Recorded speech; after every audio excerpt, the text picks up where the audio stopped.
نبی کریم نے فرمایا عن ابن عمر رضی اللہ عنہما قال قال رسول اللہ صلی اللہ علیہ وسلم اتقوا دعوات المظلوم اتقوا دعوات المظلوم فإنها تصعد إلى السماء كأنها شرار. فرمایا مظلوم کی بد دعاؤں اور چیخ و پکار سے اپنے آپ کو بچاؤ. کیا؟ مظلوم کی آہ سے، چیخ و پکار اور بد دعا سے اپنے آپ کو بچاؤ. کیوں؟ اس کی بد دعائیں، اس کی آہوزاری تصعد الی السماء، اس کی آہ پکار سیدھے آسمان کی طرف جاتی ہے. اور کیسے جا رہی ہوتی ہے؟ کأنہا شرار، گویا کہ وہ چنگاری ہے، چنگاری کی طرح اڑتی ہوئی اللہ کی بارگاہ میں پہنچتی ہے. مظلوم کی بد دعا. مستدرک حاکم کی روایت. اگلی بات سنیے.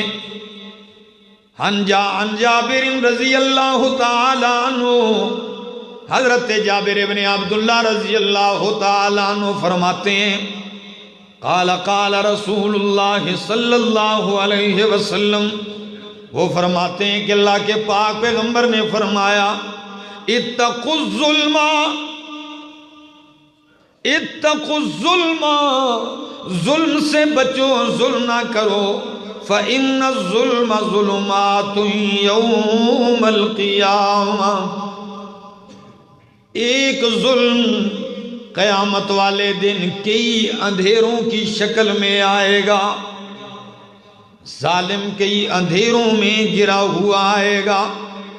واتقوا الشح، حدیث کا اگلا ٹکڑا ہے. آگے چلتا ہوں.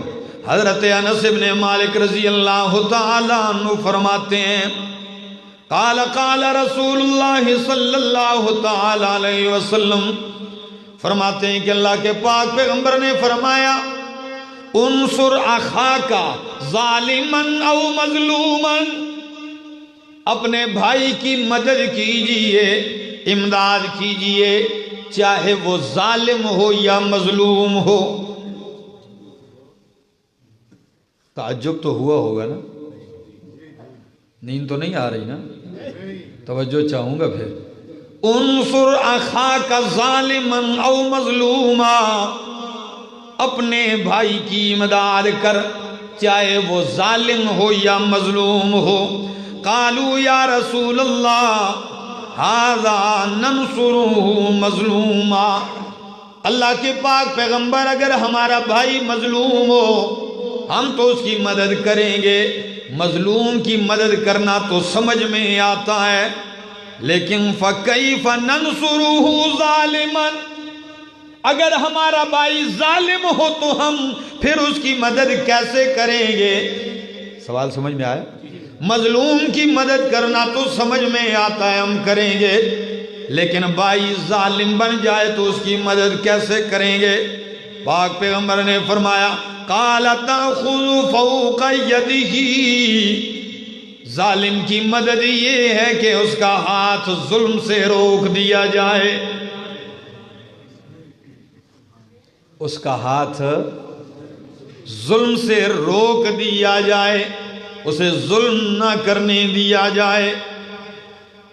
تو آج لوگ ظالم کا ہاتھ روکنے کے بجائے اس کے ظلم کے اندر اس کی معاونت کرتے ہیں. لوگ اس کو مدد سمجھتے ہیں ظالم کی، حالانکہ اس کو تباہ کرنا ہے، مدد نہیں. اس کی مدد یہ ہے اس کے ہاتھ کو ظلم سے روکو، یہ اس کے ساتھ خیر خواہی ہے.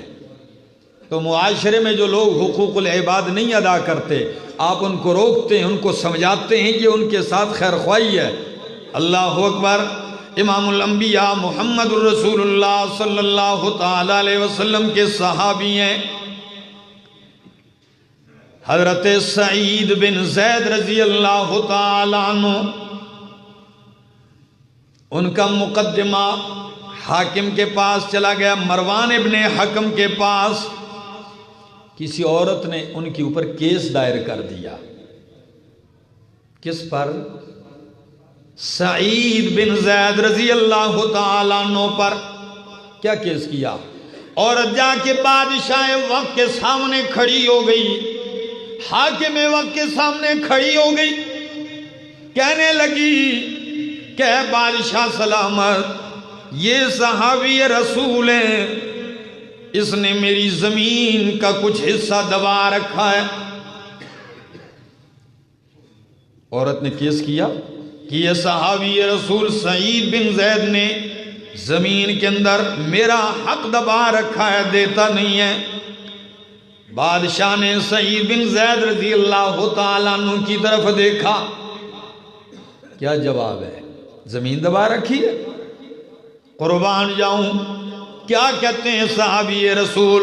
فقال سعید بن زید کہنے لگے انا کنت آخذ من ارضها شیئا،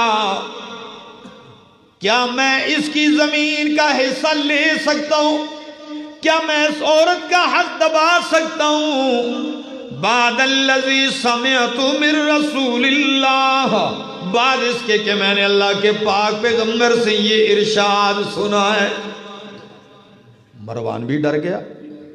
مروان ابن حکم کہنے لگا بتائیے وما سمعت من رسول اللہ، واللہ کے بندے آپ نے اللہ کے رسول سے کیا سنا ہے، مجھے بھی سمجھائیے. تو سعید بن زید رضی اللہ تعالیٰ عنہ کہنے لگے سمعت من رسول اللہ صلی اللہ علیہ وسلم یقول، اللہ کے پاک پیغمبر کہہ رہے تھے من اخذ شبرا من الارض ظلما طوقه الى 7 ارضین، جس نے کسی سے ظلمن زبردستی ایک بالشت بھی زمین قبضہ کی، یہ زمین ایک بالشت نہیں، یہ 7 زمین نیچے سے نکال کر قیامت والے دن اس کے گلے میں توق بنا کے ڈال دی جائے گی. من اخذ شبرن ایک بالشت، کتنی؟ ایک بالشت زمین بھی اگر کسی کی قبضہ کی تو قیامت والے دن اسے توق پہنایا جائے گا الی 7 ارضین، 7 زمین نیچے تک یہ ساری زمین نکال کے اس کے گلے میں لٹکا دی جائے گی. آج کے دور میں ہو رہا ہے کہ نہیں ایسا؟ بننے آگے لے کے جاتے ہیں نا، کھیتی والے، پٹیوں والے، زمیندار، ان کی کوشش ہوتی ہے کہ آہستہ آہستہ یہ زمین کی علامات اور یہ جس کو ہمارے ہاں بننے کہتے ہیں، ٹھیک ہے نا، ان کو آگے لے کے جاتے ہیں. اور اگر کہیں بڑی جائیداد ہیں وہاں علامات ہوتی ہیں، نشانیاں، تو ان کی کوشش یہ ہوتی ہے نشان مٹاؤ تاکہ اگلے سے لڑنے جھگڑنے کا موقع ملے. میں کہوں گا میری زمین ادھر ہے، تو اللہ کے پاک پیغمبر نے کیا فرمایا؟ لعن اللہ من غیر منار الارض وحدودها وعلامها، اللہ کی لعنت ہو اس بندے پر جو زمین کی حدود، علامات اور نشان متغیر کرتا ہے، اس میں رد و بدل کرتا ہے، اسے مٹاتا ہے اگلے کی زمین قبضہ کرنے کے لیے. تو واقعہ سنا رہا تھا حدیث کی روح سے کہ سعید بن زید پر مقدمہ بادشاہ کی عدالت میں عورت کہتی ہے میری زمین قبضہ کی ہے. سعید بن زید کہتے ہیں کیا میں اب بھی کسی کا حق دبا سکتا ہوں؟ حالانکہ میں نے پاک پیغمبر سے سنا ہے جس نے کسی کی زمین کی ایک بالش بھی خلی ظلمن تو 7 زمین نیچے سے نکال کر اس کے گلے میں لٹکا دی جائے گی. تو پتہ ہے بادشاہ نے یہ جملہ سنا تو بادشاہ کیا کہتا ہے؟ مروان ابن حکم کہنے لگا لا اسألک بینۃ بعد ھذا، جب آپ ہی حدیث سننے والے ہیں اور آپ ہی حدیث بیان کرنے والے ہیں تو اب اس مقدمے میں میں آپ سے گواہ اور دلیل کا مطالبہ نہیں کرتا. میں آپ کو سچا سمجھتا ہوں، یہ نہیں کہتا دلیل لاؤ، گواہ لاؤ کہ آپ کی ہے، نہیں. میں آپ سے کوئی گواہ کا مطالبہ نہیں کرتا۔ اس پر حضرت سعید بن عامر، سعید بن زید رضی اللہ تعالیٰ عنہ جلال میں آ گئے اور کیا کہنے لگے اللہ کی قسم، فقالا، میں تو اور کچھ نہیں کہہ سکتا عورت کے بارے میں، بس اتنی بات کرتا ہوں، اللہم ان کانت کاذبۃ فعم بصرہا، اے اللہ اگر میں سچا اور یہ عورت جھوٹی ہے تو اسے اندھا کر دے، فعم بصرہا، اگر میں سچا ہوں یہ جھوٹی ہے تو اسے اندھا کر دے، وقتلھا فی ارضھا، اور اسے قتل کر دے اس کی زمین میں، یہ اپنی زمین کے اندر مر جائے۔ امام بخاری روایت نقل کر کے کیا لکھتے ہیں، حدیث سنیے، راوی کہتا ہے جب صحابی رسول نے یہ بد دعا دی تو ساری دنیا نے دیکھا، فما ماتت حتی ذہب بصرہا، وہ عورت اس وقت تک نہیں مری جب تک کہ اس کی نظر ختم نہ ہو گئی، آنکھیں اندھی ہو گئیں، اور مری بھی کیسے جی، ثم بین ہی تمشی، پھر وہ ایک دن چل رہی تھی اپنی زمین میں، فی ارضھا، اپنی زمین میں، اذ وقعت فی حفرۃ فماتت، کھڈے میں گر کے وہیں مر گئی، اپنی زمین میں چہل پہل کر رہی ہے، کھڈے میں گری وہیں مر گئی۔ تو حدیث سے کیا سمجھ میں آیا کہ ایک بالش بھی کسی کی قبضہ کی تو نہ سمجھے کہ میرا مکان بڑا ہو گیا، میری کوٹھی بڑی ہو گئی، میری جائیداد میں اضافہ ہو گیا، نہیں، قہر الہی، غضب الہی میں اضافہ ہو گیا آپ کے حق میں۔ اور اللہ کے پاک پیغمبر نے تو یہاں تک مسئلہ حل کر دیا کہ دو بندے میرے پاس آتے ہیں کیس لڑنے، ایک زبان میں تیز تراز ہوتا ہے، چرب زبان ہوتا ہے، بعض آدمی ہوتے ہیں نا باتوں میں بڑے تیز ہوتے ہیں، اور ایک آدمی بیچارہ بولنے میں بڑا سست ہے، تو چرب زبان باتیں بنا بنا کے اس کا حق لے لے، کیا باتیں بنا بنا کے اس کا حق لے لے، اور میں فیصلہ کر دوں اس کے حق میں۔ اللہ کے پاک پیغمبر فرماتے ہیں میں خود فیصلہ کر دوں اس کے حق میں، اور وہ حق لے کے خوش خوش گھر جائے، واہ جی کہ میرے حق میں کس نے فیصلہ کیا ہے؟ پیغمبر پاک صلی اللہ علیہ وسلم نے فیصلہ کیا۔ نبی علیہ السلام نے فرمایا اس خوش فہمی میں نہ رہے، اگر حق ساتھی کا دبایا اور چرب زبانی کی وجہ سے لے گیا، اس لیے کہ میں تو عالم الغیب نہیں ہوں، میں تو ظاہر کو دیکھوں گا، عالم الغیب صرف اور صرف کون ہے؟ تو وہ اس خوش فہمی میں نہ رہے کہ نبی نے میرے حق میں فیصلہ کیا، میرے لیے حلال حلال نہیں، وہ اس کو اپنے لیے جہنم کا انگارہ سمجھ لے۔ تو میں اور آپ سول کورٹ میں، سیشن کورٹ میں، ہائی کورٹ میں اور سپریم کورٹ میں کیس لڑتے لڑتے بھائی سے زمین قبضہ کر لیں، دوست سے قبضہ کر لیں، پڑوسی سے، محلے دار سے حق لے لیں، اور اس خوش فہمی میں رہیں کہ بادشاہ میں نے کچھ زبردستی تو نہیں، سپریم کورٹ کا فیصلہ میرے حق میں آیا، ہائی کورٹ کا فیصلہ حق میں آیا، انہوں نے تو وکیلوں کی باتیں سنی ہوں گی، انہوں نے تو وکیل کی جرح اور دلائل سن کے فیصلہ کیا ہوگا، لیکن اللہ تو جانتا ہے اگر تو نے غلط کیس کیا اور یہ تیرا حق نہیں تھا تو اللہ کی قسم کائنات کی ساری عدالتیں مل کے بھی غیر کا حق آپ کے لیے حلال کر سکتی نہیں ہیں، وہ حرام ہی رہے گا۔ دنیا کس معاملے میں پڑ چکی ہے؟ سنیے ذرا، نبی کریم صلی اللہ تعالی علیہ وسلم فرماتے ہیں اتقی دعوت المظلوم، مظلوم کی بد دعا سے ڈر، مظلوم اور کچھ نہ کر سکے، آہوزاری کرتا ہے، بد دعائی دیتا ہے، ڈر مظلوم کی بد دعا سے کیوں؟ فَإِنَّهُ لَيْسَ بَيْنَهَا وَبَيْنَ اللَّهِ حِجَابٌ، مظلوم اور اللہ کے درمیان، مظلوم کی بد دعا اور اللہ کے درمیان کوئی پردہ نہیں۔ لَيْسَ بَيْنَهَا وَبَيْنَ اللَّهِ حِجَابٌ، مظلوم کی بد دعا اور اللہ کے درمیان کوئی پردہ نہیں، یعنی بلا واسطہ یہ ڈائریکٹ دعا و پکار کس کی بارگاہ میں پہنچتی ہے؟ اللہ کی بارگاہ میں، بلا واسطہ اللہ کے پاس پہنچتی ہے۔ ڈر اس بات سے۔ اور ایک شاعر نے کتنا ہی پیارا جملہ کہا تھا کہ ظالم رات کو سو جاتا ہے، کیا؟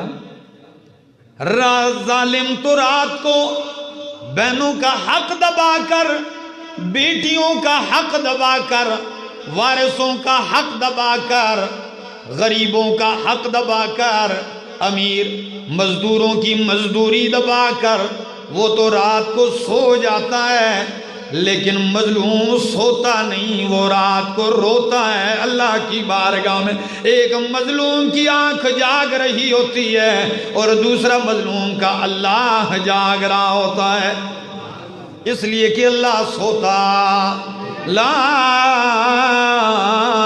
تأخذہ سنۃ ولا نوم، اللہ سوتا نہیں، اونگ اور نیند سے پاک ہے۔ تو مظلوم رو رہا ہوتا ہے، تو مردار ہو کے سویا رہے گا تو تیری خیر نہیں، تیرا کام بن جائے گا۔ سنیے حدیث پاک، اللہ کے پاک پیغمبر فرماتے ہیں ثلاث دعوات مستجابات، تین دعائیں رد نہیں ہوتی، قبول ہوتی ہیں۔ کتنی دعائیں؟ تین قسم کی دعائیں۔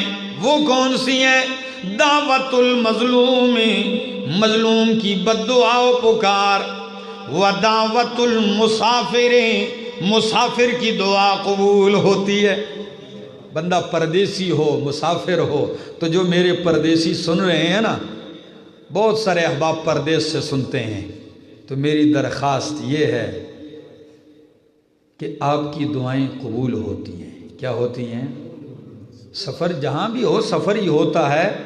تو مسافر جب تو سفر میں ہوتا ہے، رب کے حضور سجدے میں گرتا ہے تو گڑ گڑایا کر، رویا کر، ہمارے لیے بھی مانگا کر، اپنے لیے بھی مانگا کر کہ نبی نے فرمایا اس کی دعا رد نہیں ہوتی، یہ قبول ہوتی ہے۔ اور نمبر 3 وَدَعْوَةُ الْوَالِدِ عَلَى وَلَدِهِ، والد جب اپنے بیٹے کے لیے، اولاد کے لیے دعا کرتا ہے تو والد کی دعا اولاد کے حق میں قبول ہوتی ہے، رد نہیں ہوتی۔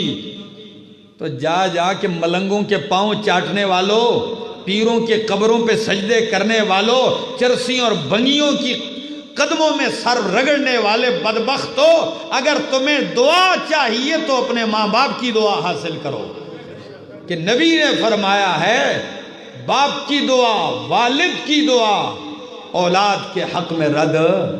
تو باپ کو تو ناراض کر جائے، ماں کو ناراض کر جائے، مرشد جی چرس کے سوٹے لگاتا رہے، وہاں آپ سے ملے، خاک ملے گا آپ کو۔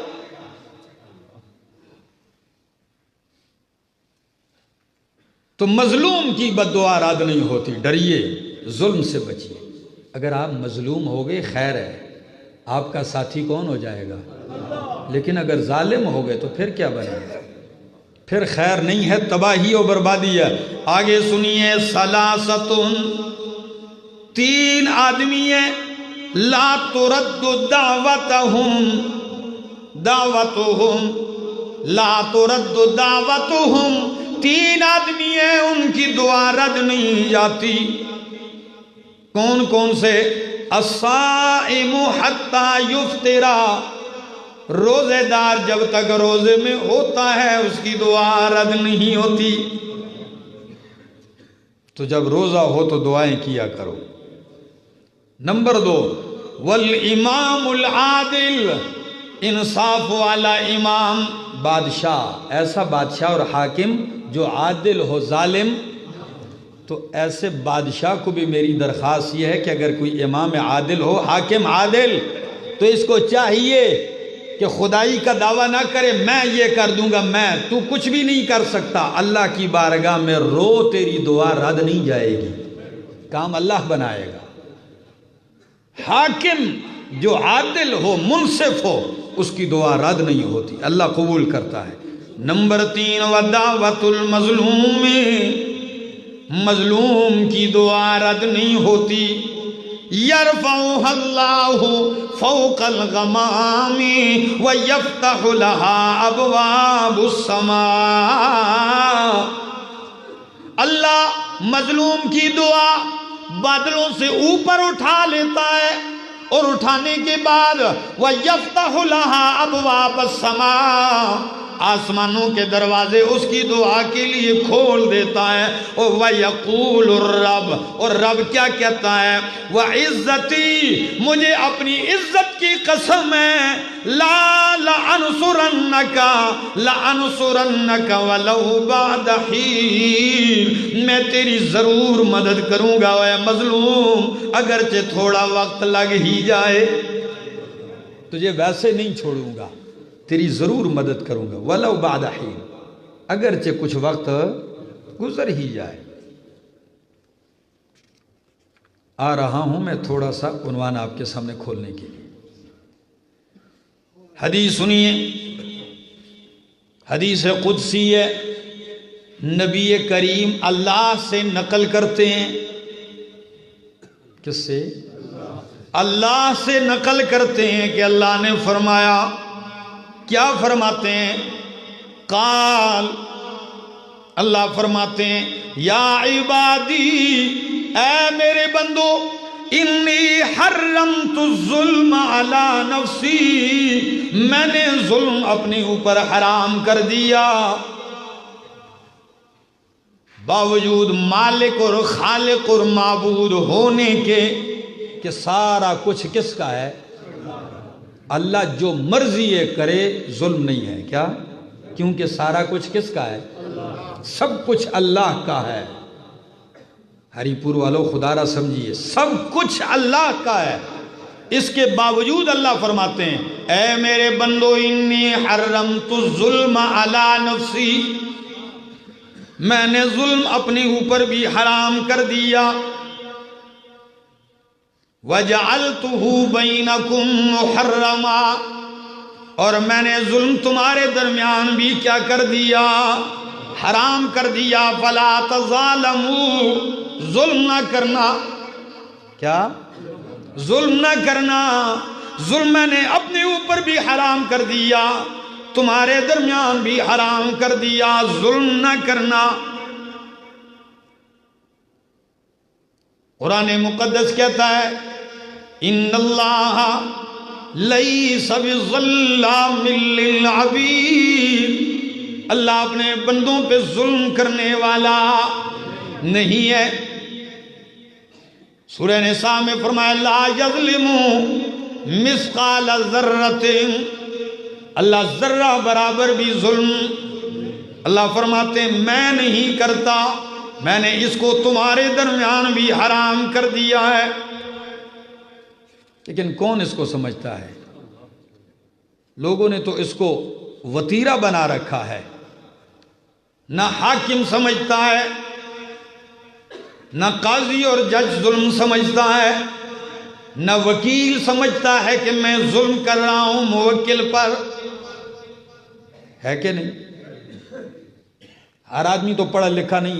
یہ بیچارے مظلوم ان کے پاس جاتے ہیں تو وہ قاضی کی عدالت سے پہلے ایک خود اپنی عدالت لگا لیتے وکیل. ٹھیک ہے نا؟ تو اس مظلوم بیچارے ان پڑھ کے لیے، اس کے لیے تو یہ وکیل ہی جج ہوتا ہے. یہ کہتا ہے بیٹھ جاؤ تو بیٹھ جاؤ، کھڑے ہو جاؤ کھڑا ہو جاتا ہے. 200 روپے نکالو، منشی بھی اس کا لوٹ رہا ہوتا ہے ان کو. ٹھیک ہے نا؟ وکیل صاحب تو بہت اونچے ہوتے ہیں، جو اس کا آگے منشی ہوتا ہے وہ بھی جو ہے وہ چیف جسٹس بنا ہوتا ہے اس ان پڑھ کے سامنے. میرا دوست ظلم کی ایک شکل نہیں ہے. آپ کو ذرا احادیث سناتا ہوں، ذرا وہ بھی سن لیجیے کہ اس ظلم کی ممانعت کتنی ہے. نبی کریم صلی اللہ تعالی علیہ وسلم نے فرمایا لا تزول قدم عبد یوم القیامہ، میدان قیامت لگ جائے گا، زمین تانبے کی بنی ہے، سورج سوا نیزہ پر ہے، کوئی پسینے میں گھٹنوں تک، ٹخنوں تک، سینے تک ڈوبا ہوا ہے. لا تزول قدم عبد یوم القیامہ، اس وقت تک قدم نہیں اٹھیں گے جب تک کہ اللہ چند سوالات نہ پوچھ لے، 4 چیزوں کا نہ پوچھ لے، اور ایک روایت میں 5 چیزوں کا نہ پوچھ لے. وہ جواب دینے پڑیں گے. کون کون سے؟ پہلا سوال حتی یسأل عن عمرہ، تو نے عمر کہاں گزاری ہے؟ 60 70 80 سال 100 سال عمر گزاری، کیا کرتا رہا بھائی؟ بال سفید کر دیے. یہ عمر جو گزاری ہے کچھ کیا ہے؟ یہ جواب دینا پڑے گا. نمبر 2 فرمایا وَعَنْ عِلْمِهِ فِيمَا عَمِلَ فِيمَا فَعَلَ، علم حاصل کیا، عمل کتنا کیا، اور علم کے مطابق کیا کرتا رہا. کچھ سمجھایا ہے لوگوں کو، حق بتایا ہے کہ نہیں؟ عالم بن گئے ہو، مال لوٹتے رہے ہو، 11ویں کے نام سے، 12ویں کے نام سے، میلاد کے نام سے، جشن کے نام سے یہی لوگوں کو بتاتے رہے ہو، یا اللہ اور اس کے رسول کا فرمان بھی بتایا ہے. وَعَنْ مَالِهِ، یہ قیامت محشر کے میدان میں جو اصل سوال جو میرا موضوع ہے، وَعَنْ مَالِهِ، مال کے بارے میں پوچھا جائے گا. مِنْ أَيْنَ اكْتَسَبَهُ وَفِيمَ أَنْفَقَهُ، مال کہاں سے کمایا، کہاں خرچ کیا. یہ کہاں سے کمائے کے لفظ میں یہ بھی آتا ہے کس کس کا حق دبایا. یہ جو تیری کوٹھی تھی، یہ تیرا بنگلہ تھا، یہ کس کس کا حق دبایا تھا. جو تیری دکان تھی، یہ کس کی زمین پر بنائی تھی. ہے کہ نہیں؟ آج حکومت تجاوزات ہٹاتی ہے، کوئی ہٹانے کو تیار ہے؟ کہتے ہیں میری ہے. تو بھئی آپ کی کیسے ہو گئی؟ یہ سارے ظلم ہیں. کہاں سے مال کمایا، کس کا حق دبایا. بہن کا حق، بیٹی کا حق. ظلم ہے میرا دوست. اس معاشرے میں بڑے بڑے نیک، بڑے بڑے حاجی، بڑے بڑے نمازی، بڑے بڑے تہجد گزار، نمازیں پڑھنے والے، وہ سارا کچھ مانتے ہیں، لیکن بیٹی اور بہن کا حق یہ مانتے تک نہیں ہے کہ ان کا بھی کچھ حق ہے کہ نہیں. اور اس معاشرے نے ظلم کی اتنی انتہا کر دی ہے کہ بہن اپنے بھائی سے حق بھی نہیں مانگ سکتی. وہ کہتی ہے میں کس آنکھوں سے حق کا مطالبہ کروں، کس منہ سے حق کا مطالبہ کر دوں. اس کے منہ کو بالکل بند کر دیا، اس کو بے زبان بنا دیا گیا کہ وہ اپنے حق کا مطالبہ کرتے ہوئے بھی 1000 دفعہ سوچتی ہے کہ بھائی سے حق مانگو. بھائی یہ اس کا حق ہے. وہ آنکھیں اٹھا کے، سر اٹھا کے اپنے حق کا مطالبہ کر سکتی ہے. اس کو یہ حق یہ کسی نے نہیں، مرد نے نہیں دیا، کسی حکومت نے نہیں دیا، کسی انسان نے نہیں دیا. ان کو یہ حق ان کے مالک اللہ نے دیا ہے. قرآن نے ذکر کیے ہیں ان کے. فلاں عورت بڑی بدبخت ہے، بھائیوں سے کیس لڑ رہی ہے، میرا حق دو. بٹخیلے میں تھا، ایک آدمی آ گیا میرے پاس، ملکنڈ میں پروگرام ہوا، بیٹھا، ایک آدمی آ گیا، کہنے لگے جی مولانا صاحب ایسا زمانہ آ گیا ہے کہ بس اب بہن بھائیوں کی نہیں ہے. میں نے کہا بھائی کیا ہوا ہے؟ کہتے 4 بہنیں ہیں، انہوں نے میرے خلاف کیس کیا ہوا ہے. میں نے کہا بڑا ظلم ہوا ہے، کیا ہوا ہے بتاؤ تو صحیح. کہنے لگے والد صاحب فوت ہو گئے، وہ حصہ مانگ رہی ہے. میں نے کہا ظالم تو ہے بدبخت، ظالم تو ہے. حق دبایا ہے بہنوں کا. پہلے تو دیتے نہیں اور اگر کوئی آدمی دے دے تو کہتے ہیں ہون تیری جگہ تھے، اب تیری جگہ نہیں ہے بھائیوں کے گھر میں، اب جدھر سے آئی ہے ادھر ہی جا۔ ہو رہا ہے معاشرے میں کہ نہیں؟ میری یہ آواز جہاں تک پہنچتی ہے میں عورتوں سے، ماں اور بہنوں سے یہ مطالبہ ضرور کروں گا کہ یہ حق تمہیں کسی مرد نے نہیں دیا، یہ اللہ کے پیغمبر اور اللہ نے دیا ہے۔ آپ اس حق کا مطالبہ کر سکتے ہیں، یہ آپ کا حق ہے، اس میں آپ کی کوئی غلطی نہیں اور مطالبہ کرنا چاہیے بھی، تاکہ پتہ تو چلے۔ ایک مطالبہ نہیں کرے گی، دوسری نہیں کرے گی، اسی نہ کرنے کی وجہ سے اس حق کا سرے سے انکار ہو گیا ہے، اس کو سمجھا ہی نہیں جا رہا۔ اور کئی لوگ ایسے بھی ہیں، باپ کہتا ہے جی میں زندگی میں میراث تقسیم کرتا ہوں، سنا ہے؟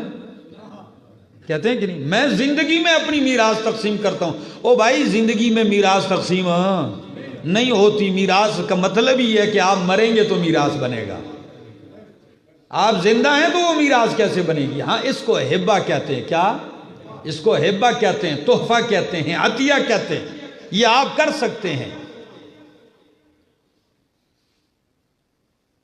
یہ آپ نے کر دیا کہ بھائی یہ عورت کا حق ہے دے دو، ٹھیک ہے۔ بعض لوگ کرتے ہیں تاکہ بعد میں لڑائیاں جھگڑے نہ ہو، کہتے ہیں بھائی یہ آپ کی، یہ آپ کی، اپنے لیے کچھ بھی نہیں چھوڑتے۔ کیا خود باپ ایک بیٹے کے پاس چلا جاتا ہے، میں بڑے بیٹے کے ساتھ رہوں گا یا میں چھوٹے بیٹے کے ساتھ رہوں گا، سب کچھ تقسیم کر دیتے ہیں، لیکن اس میں بیٹیوں کا کو پوچھتا بھی، یہ فلاں بیٹے کا، یہ فلاں بیٹے کا ہے، بیٹی کو کچھ سمجھتا بھی نہیں کہ اس کا بھی کچھ ہے کہ نہیں ہے۔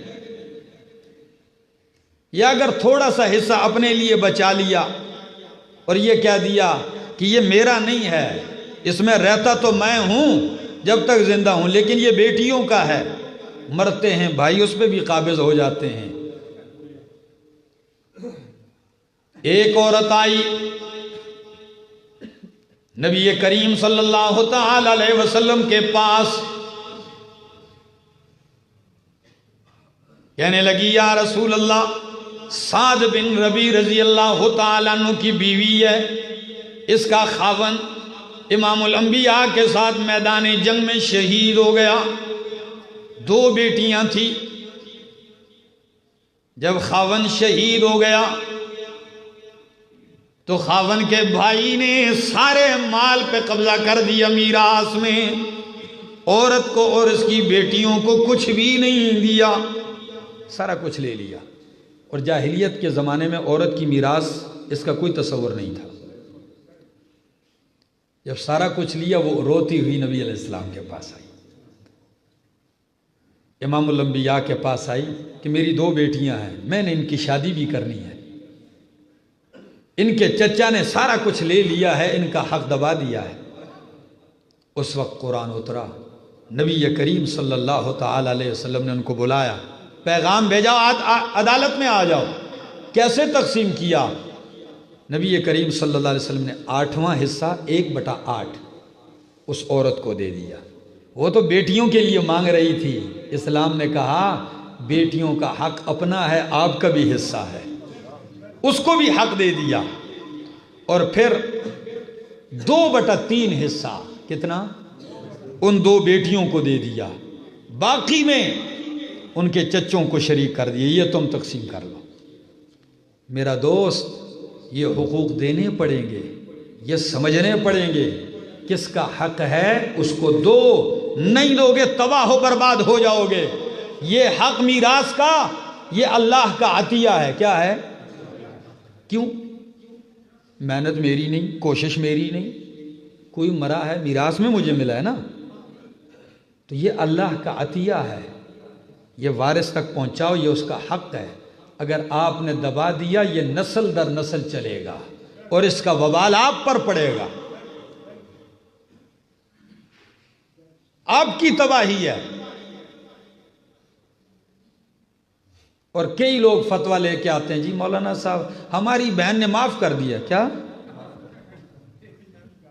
میری 35 سال عمر ہے، کتنی؟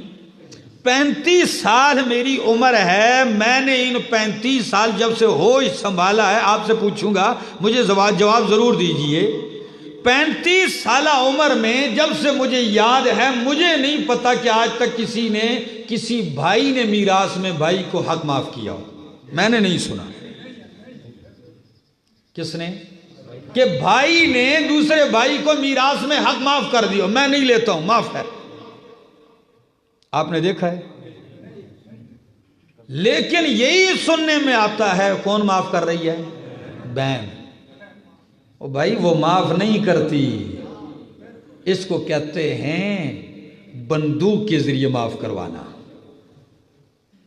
یہی تو جبر اور اکراہ ہے۔ تیرا بھائی کیوں معاف نہیں کرتا؟ وہ تو اسے بدماشی کے ساتھ لیتا ہے، زور کے ساتھ دیتا ہے کہ نہیں دیتا؟ چیر کے لے لوں گا اپنا حق۔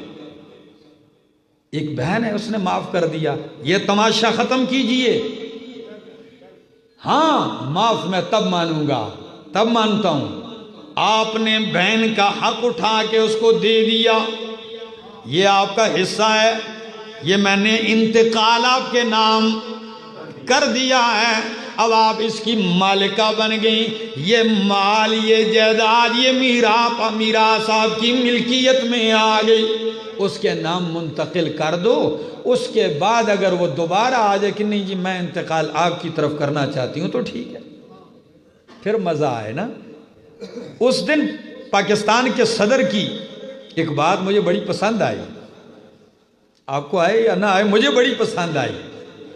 اس نے کہا کہ ہم یہ قانون بھی بنا رہے ہیں کہ جو وارثوں کے حقوق ہیں بہنوں کے، ٹھیک ہے نا، ان حقوق میں ہم یہ کرتے ہیں کہ میراث کم از کم 1 سال اس کی ملکیت میں رہے گی، کوئی انتقال نہیں ہوگا کسی دوسری طرف، 1 سال۔ اس کے بعد اگر بہن اٹھ کے بھائی کو دینا چاہے تو چشم ماں روشن دل ماں شاد، خوشی خوشی لے لے کھا لے۔ لیکن یہ جو ڈرامہ بنایا ہوا ہے معاف، ایک معافی کا ڈرامہ یہاں رچایا ہوا ہے، عورت ہی کے اوپر ظلم کیوں ہو رہا ہے؟ ایک مہر میں شادی کے دن تو بڑا پر چمک چمک کے جو ہے بیوٹی پارلر سے لش پش ہو کے گورنر کا بچہ بن جاتا ہے آدمی، یوں لگتا ہے، آدمی کہتا ہے کوئی بہت بڑی چیز ہے، میراث زیادہ لکھو، 10 لاکھ 20 لاکھ لکھوا تو زیادہ دیتے ہیں، کیوں؟ ریاکاری بھی تو ہے نا، دکھاوا بھی تو ہے۔ اور مہینے بھی نہیں گزرتے مولانا صاحب بیوی کی منتیں کر رہے ہیں، جی معاف کر دو، آدھا معاف کر دیا، پونا معاف کر دیا، کرتے کرتے دینا 1 روپیہ بھی نہیں ہے، سارا ہی معاف کر دیا۔ وہ معاف نہ کرے تو کہاں جائے گی؟ جی وہ معاف نہ کرے تو کہاں جائے گی؟ اس مظلومہ کا کون پوچھنے والے؟ کہیں اور سے بھی معاف کروا دو نا اس طرح۔ میرا دوست، جب تک حقوق العباد کے اندر سچائی کے ساتھ عمل پیرا نہیں ہوگے بہت مشکل ہے۔ آئیے ذرا حدیث آپ کو ایک اور سنا دیتا ہوں۔ نبی پاک صلی اللہ تعالی علیہ وسلم کا فرمان ہے، اجتنبوا السبع الموبقات، بخاری و مسلم کی حدیث ہے، اجتنبوا السبع الموبقات، 7 مہلک چیزوں سے بچو۔ کتنی؟ 7 مہلک گناہوں سے اپنے آپ کو بچاؤ۔ ذرا گنتے جائیے۔ نمبر 1، صحابہ نے جب نبی کریم نے جب یہ فرمایا تو صحابہ نے فرمایا ما ہن یا رسول اللہ، وہ 7 گناہ کون سے ہیں؟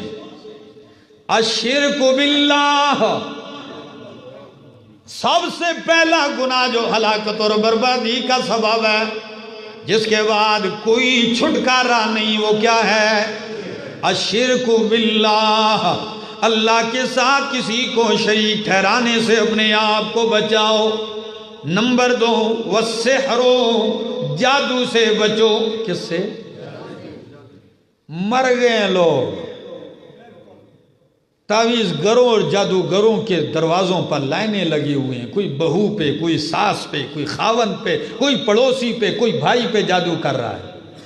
جادو کرنے اور جادو کروانے سے کیا کرو؟ بچو۔ ہے کہ نہیں ایسا؟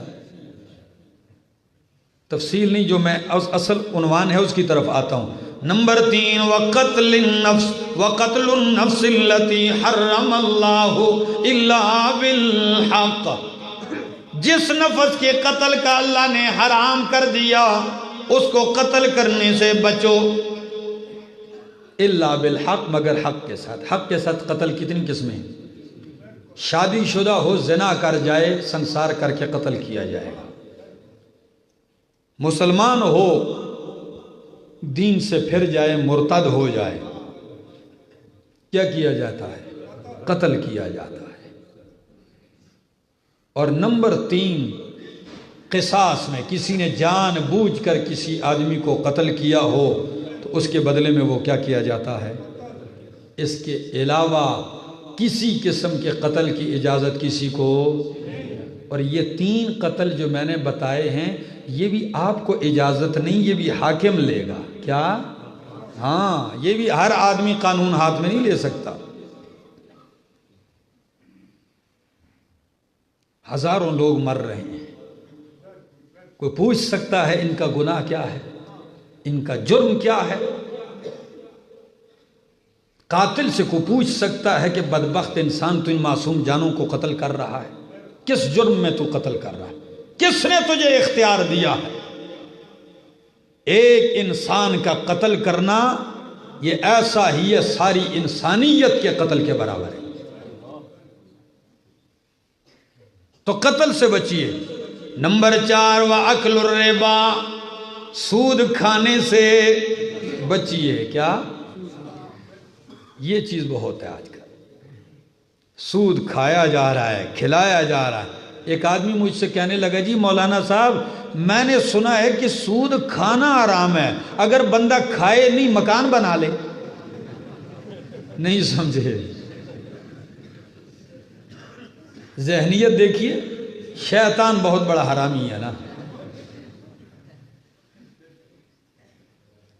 ایسا ذلیل ہے کہ حق کے مقابلے میں ایسی ذہنیت بناتا ہے۔ کہا کہ قرآن میں یہ کہا ہے، نبی کریم نے کیا فرمایا ہے؟ سود کھاؤ نہیں۔ تو ہم کھاتے نہیں ہیں، ہم اس سے کوٹھی بنا لیتے ہیں، گاڑی خرید لیں۔ نہیں، اس میں ساری چیزیں آ گئی۔ کیا؟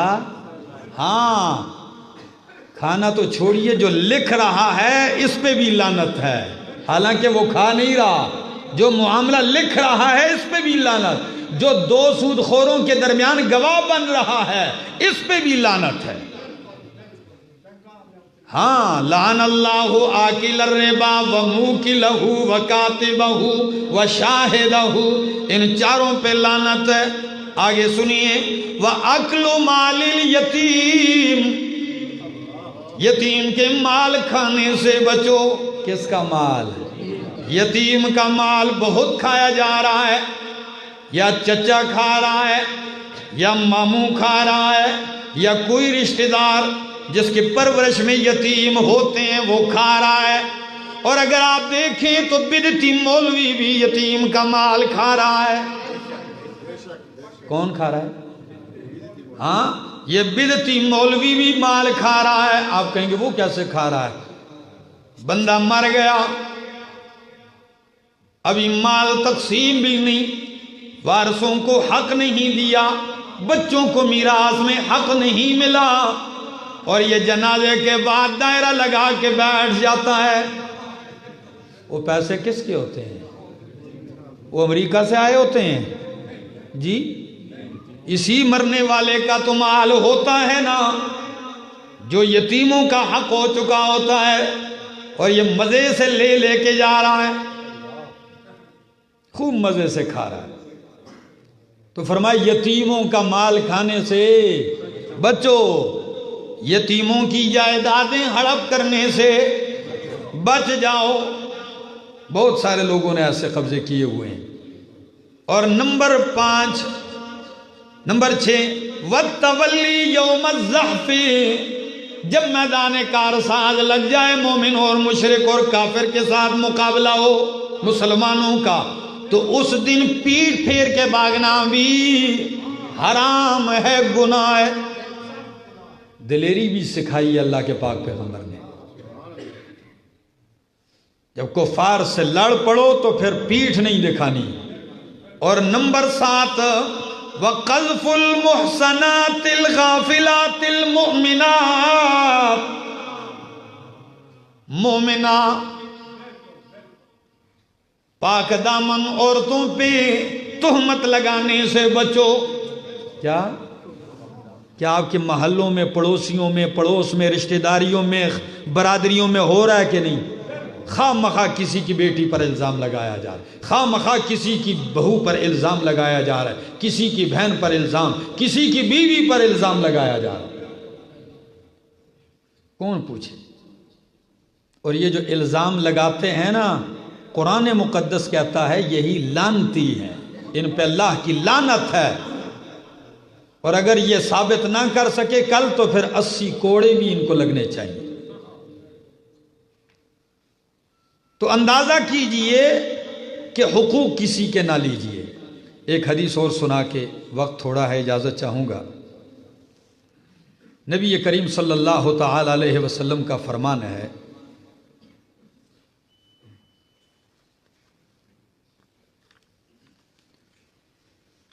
سلاستن، امام بخاری نے نقل کیا ہے، سلاستن، 3 آدمی ہیں، اللہ فرماتے ہیں انا خصمہم یوم القیامہ، ان کی طرف سے قیامت والے دن میں خود فریق بن کے آؤں گا،